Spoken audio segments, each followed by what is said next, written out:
What is going on, Phantom Army? It is your boy Phantom Stelts, and welcome back to a brand new episode of the 2 Cents Review Series. Today we're going to be looking at the Nintendo Switch, the brand new Nintendo console coming out for Nintendo in March 2017. Now, this console's sort of iffy for me. Like I said, we're going to go through about 4 or 5 different points about what I think about this console as a whole, and do I think this console is going to come off well? Do I think it's something that you guys are going to want to buy? But let's get right into the episode without any further ado. Let's get into the Nintendo Switch. Now, the first point I want to get across to you guys and talk about is the fact that I think that the Nintendo Switch has too many components, i.e., it's too much to work with. This console, for me, is the amount of components that come with this console and the amount of ways that you can play it is a little overwhelming. Now, when you look at when it was demoed on Jimmy Fallon and stuff that they've done with reveal trailers, the reveal trailer that's about 2 to 3 minutes long on Nintendo.com and YouTube, there's 3 ways to play this console. 1, you can play with a controller. 2, you can play with handheld. Or 3, you can play with nunchucks that come off the sides of the console. Now, those are just the 3 ways to play it. The other component is the charge dock. Is this how you charge the system when you're not using it, when you want to use it handheldly, or you want to use it away, or portably when you want to use it away from the system?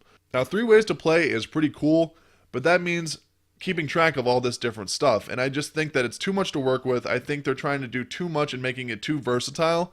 Now, it could come off really well. People might really like this. People that are portable gamers and people that like Nintendo are probably jumping out of their seats to get this thing.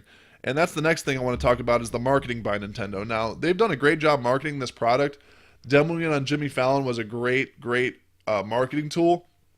But that was all controlled. Everything with the Jimmy Fallon show was all controlled so it worked correctly. Now, marketing by Nintendo, they've always loved hype. And you saw it with the NES Classic that came out this holiday season that they didn't make enough because they wanted to see how much people would want the NES Classic if they made a limited quantity. Now, are they going to do the same thing with the Nintendo Switch? That remains to be seen, but I could see them doing the same thing, not making enough consoles for the demand that's going to want the Nintendo Switch. So that way they can build up the hype, and that way when they do make more consoles, people are going to be chomping at the bit to get them.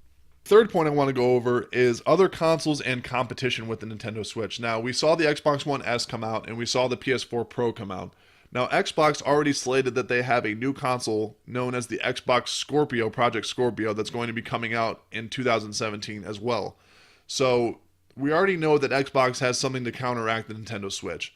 Now, for better or worse, Nintendo's sort of been the third wheel as far when it comes to consoles and gaming. The biggest thing I'm worried about with the Nintendo Switch is that it's going to get crushed, just like the Wii U did with the Xbox One and the PS4. Now, PS4 Pro is already probably going to be a step up from the Nintendo Switch, but I gotta believe that PlayStation is going to come out with some kind of console or some kind of upgrade from the PS4 Pro around holiday time to combat with the Xbox Project Scorpio, because the Xbox Scorpio, granted I'm an Xbox guy, but overall, I've looked at the Nintendo Switch, I've looked at the PS4 Pro, and I've looked at the Xbox Project Scorpio.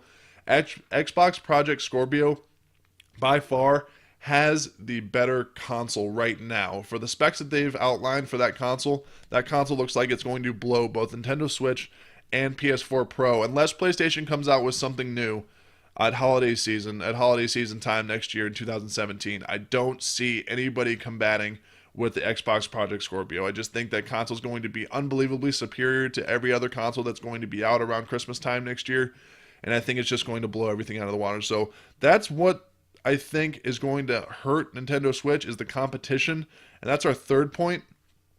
The fourth point I want to get into with you guys is the fact that will the Nintendo Switch live up to the hype? Now, Nintendo's always about getting hype and hyping up all their stuff. Like I said, they demoed it on Jimmy Fallon. They have released some reveal trailers and stuff that PlayStation and Xbox haven't done with their new consoles. Now, PlayStation 4 Pro is an exception because I do think that PlayStation is going to come out with some sort of upgrade for their PlayStation 4 Pro. Xbox Scorpio, Project Scorpio is going to be out in 2017, so they're still working on that. It's still in development. But Nintendo Switch is done. They've basically developed this console and it's ready to go. So it looks really cool, but will it live up to the hype, and will it be everything that they're promising? That's another huge question that we don't know about. We won't know that until it actually comes out and we're able to demo the console. The last point I want to get to, guys, is my final thoughts on the Nintendo Switch. Now, I don't want to sound like I'm bashing the entire console, and it sort of sounds like that, I'm sure, but I actually think this console might be a step up from the Wii U, and it actually might bring Nintendo back from the dead, because the Wii U turned off a lot of people. There's still people buying Wii U's, but people are buying a lot more of PS4 and PlayStation products and Xbox products than Wii's. So I think that Nintendo Switch is going to be a definite upgrade. I think they're doing a good job here. I think they're trying to make something work. But the biggest problem I see with this console is the fact that there's too much going on.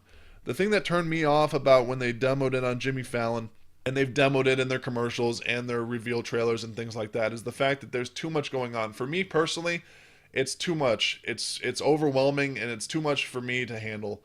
Like I said, I'm into a console where I can sit down and use a controller, and that's how I like to play my games. For me personally, I probably won't get this console. I have no interest in buying it, but like I said, I don't want to sound like I'm bashing it completely, because it looks like a cool idea. It's just something that's not for me. But it could be something for you guys, and I hope you guys enjoyed the episode. But that was my 2 cents on the Nintendo Switch. Hope you guys enjoyed the episode. Make sure to subscribe and thumbs up on the video if you guys enjoyed it. Also, make sure to comment down below what you guys think of the Nintendo Switch as a whole console, and are you guys going to get it? Do you think it's worth it? But without any further ado, this is your boy Phantxm. Thank you guys so much for watching the episode. I really appreciate it.